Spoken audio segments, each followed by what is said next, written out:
Hello friends, आप लोग कैसे? आशा करते कि आप लोग ठीक होंगे। चलिए, इसमें आज हम लोग पढ़ेंगे economics class 9th Bihar board के लिए। इसमें चैप्टर 2 है और चैप्टर 2 का नाम है मानव एक संसाधन। मानव का मतलब हो गया मनुष्य या हम लोग, और संसाधन का मतलब होता है, संसाधन तो आप लोग 8th क्लास में भी पढ़े थे कि हमारी आवश्यकताओं की पूर्ति के लिए जो भी वस्तुएं जो हमारी आवश्यकता की पूर्ति करती है और हम जिनका इस्तेमाल करते हैं, ठीक है, दैनिक जीवन में, वो सारी चीज़ क्या कहलाते हैं? संसाधन कहलाते हैं। अब समझिएगा कि मानव एक तरह से संसाधन कैसे हैं, यानी कि हम लोग एक तरह से संसाधन कैसे हैं। ठीक है, इस पिक्चर में देखिएगा, पेज नंबर 25 है। यहाँ पर एक डॉक्टर, एक शिक्षक, और ये एक प्रेस में पेपर को छाप रहे, और ये एक टेलर। ठीक है, तो ये क्या कर रहे हैं? डॉक्टर क्या करती है? इलाज करते हैं, हम लोग का इलाज करते हैं, तो क्या हम इसका इस्तेमाल कर रहे हैं? डॉक्टर का इस्तेमाल करें, डॉक्टर हमारी ज़रूरतों को पूरा करे। शिक्षक हमें पढ़ा रहे, तो हमारी ज़रूरतों को क्या कर रहे हैं? ये पूरा कर रहे हैं। ये न्यूज़पेपर छाप रहे हैं, तो ये क्या करें? हमारे आवश्यकताओं की पूर्ति करें, हमारी ज़रूरतों को पूरा कर रहे हैं। तो इस तरह से क्या हो गए? मानव एक संसाधन, क्योंकि ये मानव हमारे लिए क्या कर रहे हैं? काम कर रहे हैं, हमारे इस्तेमाल के लिए हम इनका इस्तेमाल कर रहे हैं। जैसे कि जब आप घर में, जिस घर में रहते हैं, तो घर तो अपने आप बनता नहीं है, उसे बनाने के लिए मजदूर चाहिए, श्रम चाहिए। तो वो श्रम कौन करता है? मजदूर करता है। मजदूर कौन है? मानव है। तो इस तरह से क्या होते हैं? मानव संसाधन है। अब समझ गए होंगे आप लोग। तो कह रहा है कि मानव संसाधन क्या है? क्या यह भूमि अथवा श्रम से के समान है? तो यह उससे अधिक है।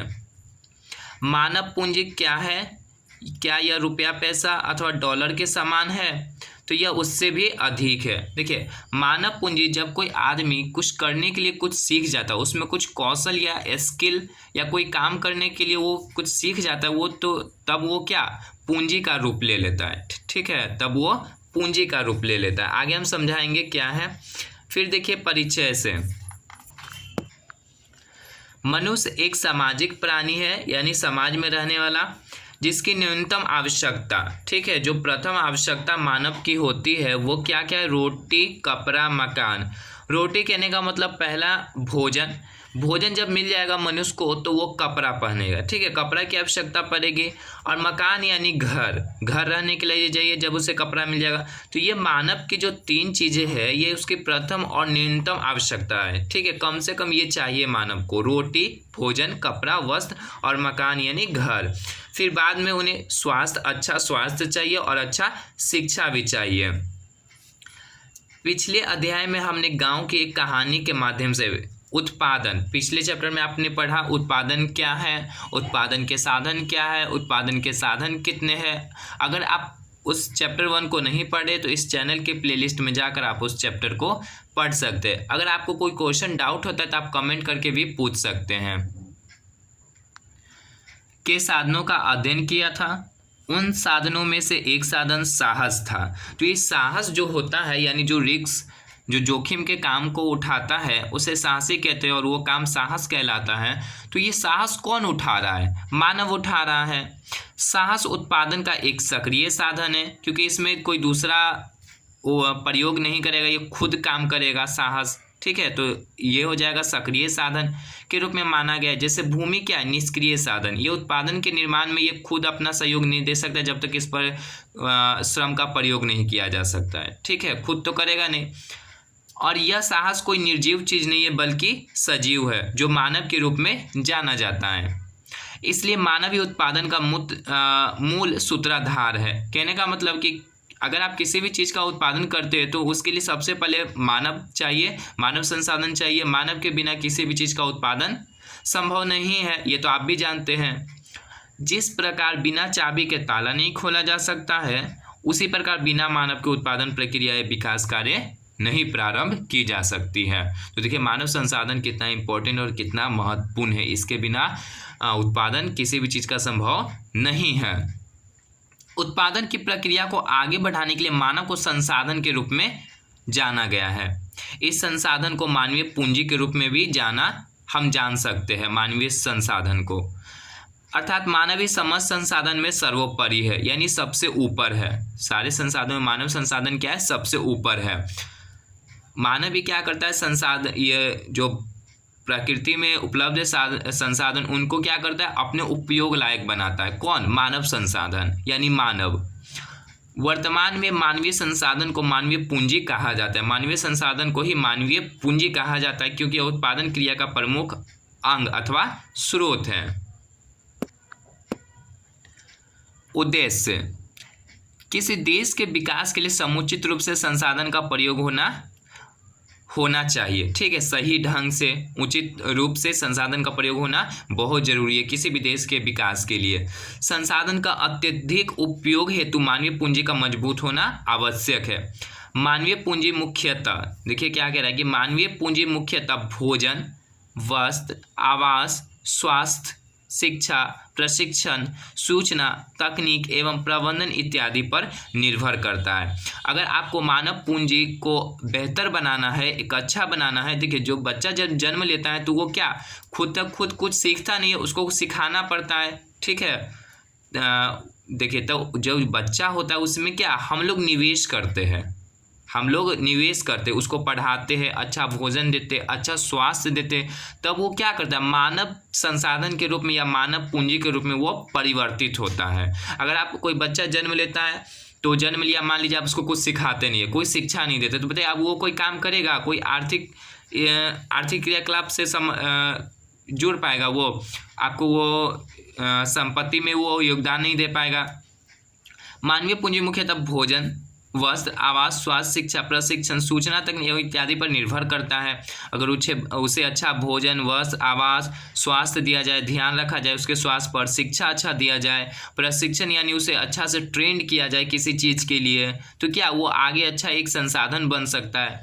जबकि संसाधन हमारे भौतिक पूंजी की ओर इंगित करता है। इस आधार पर भौतिक एवं मानवीय पूंजी में अंतर देखा जाता है। आगे आपको जानना है कि भौतिक और मानवीय पूंजी में क्या अंतर है। मानवीय पूंजी सजीव और सक्रिय होता है, ये पहला हो गया आपका। जबकि भौतिक पूंजी निर्जीव एवं निष्क्रिय होता है। जैसे मशीन क्या हो गए? भौतिक पूंजी हो गया। उपकरण, यंत्र, ये सब क्या हो गए? भौतिक पूंजी हो गए। भौतिक पूंजी को उत्पादक और उसे सक्रिय करने में मानवीय पूंजी की अहम भूमिका होती है। इसके बिना हो नहीं सकता है मानवीय पूंजी के बिना। मनुष्य में छिपी हुई क्षमता को प्रखर करने के लिए उसे मजबूत करना नितांत आवश्यक है। इसी उद्देश्य से हम इस अध्याय में मानव पूंजी के विभिन्न आयामों पर विस्तृत प्रकाश डालने का प्रयास करेंगे।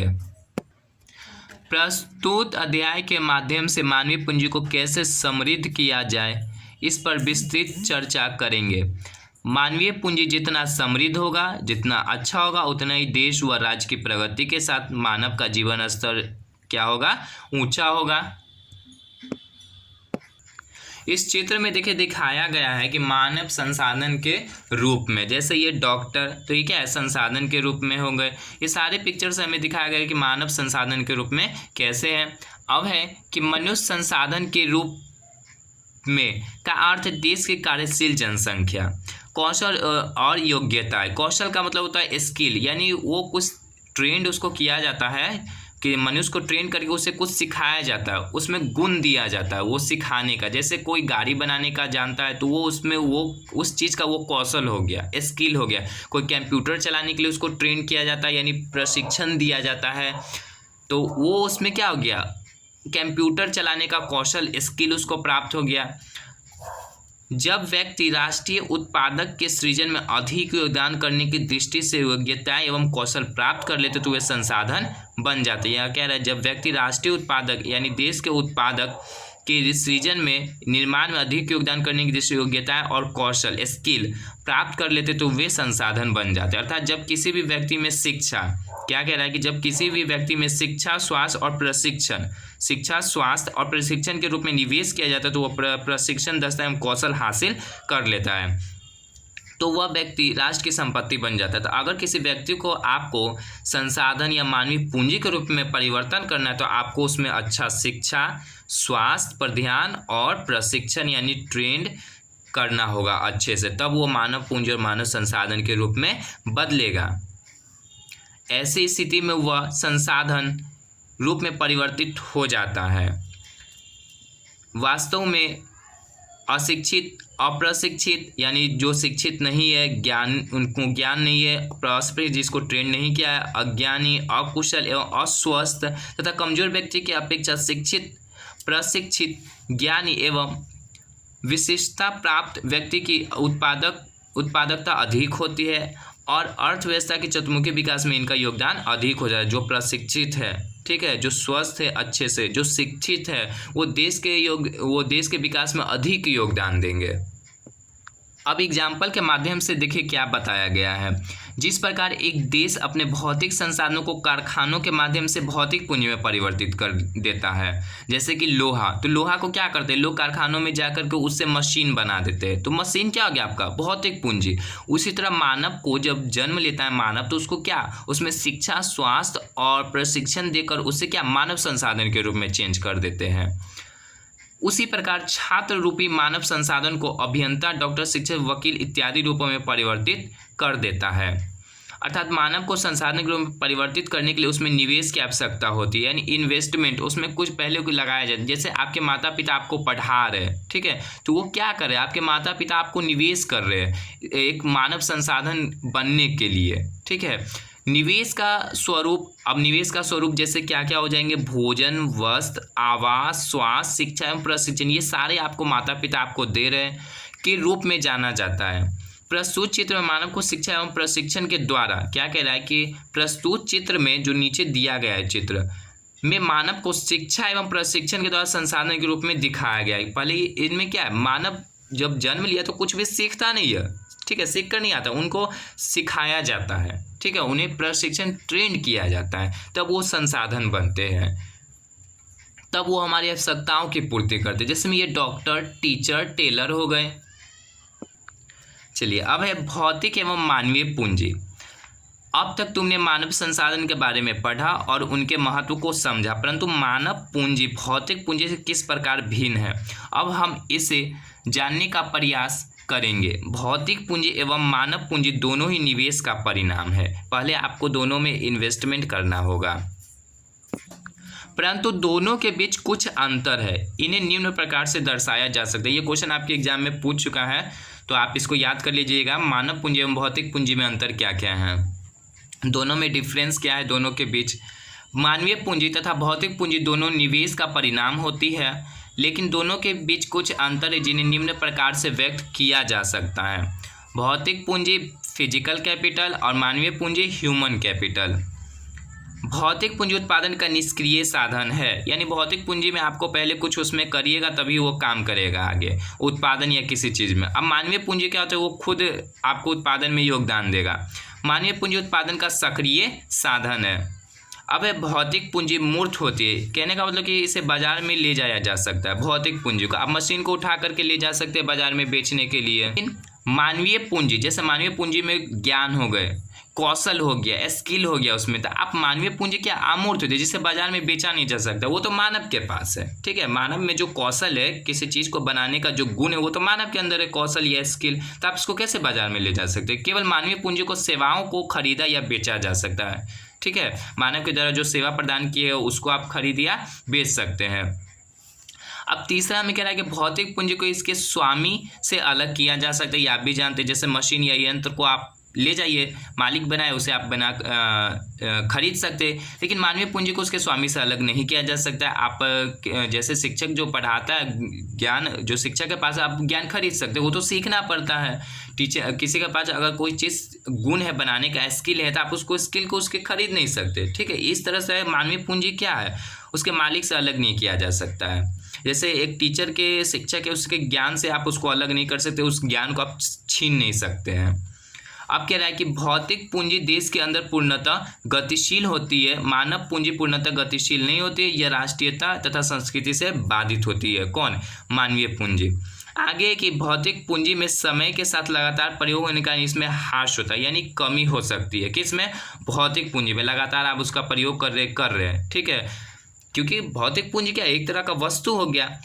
मानवीय पूंजी में उम्र बढ़ने के साथ इसमें ह्रास हो सकता है, उम्र बढ़ने के साथ, लेकिन शिक्षा और स्वास्थ्य में लगातार निवेश से इसकी क्षतिपूर्ति की जा सकती है। अगर कोई व्यक्ति मान लीजिए उम्र उसका ज़्यादा हो गई तो आप उसके स्वास्थ्य पर ध्यान दीजिए, ठीक है, जिससे उसकी क्षतिपूर्ति की जा सकती है इस तरह से। अब है कि भौतिक पूंजी से इसके स्वामी को निजी लाभ होता है, ठीक है। जैसे कोई आदमी क्या करता है, अपने कारखाना में से मशीन को बना करके बेचता है तो उसे पैसा मिलेगा, तो वो क्या हुआ, उसका अपना पैसा हुआ, यानी निजी का मतलब होता है अपना। अब है कि मानवीय पूंजी इसके स्वामी को निजी लाभ तो होता ही है, तथा साथ ही साथ समाज को सामाजिक लाभ भी होता है। जैसे एक टीचर पढ़ा रहा है तो उससे क्या हो रहा है, समाज का भी कल्याण हो रहा है। तो आपका पेज नंबर 26 तक हो गया है। आपको नेक्स्ट वीडियो में अब पेज नंबर 27 से स्टार्ट करेंगे। तब तक इस चैप्टर को ठीक से समझिए। इस वीडियो में जो भी बताया है, अगर कुछ डाउट हो जाता है तो आप कमेंट में पूछ सकते हैं। Thanks for watching my video friends.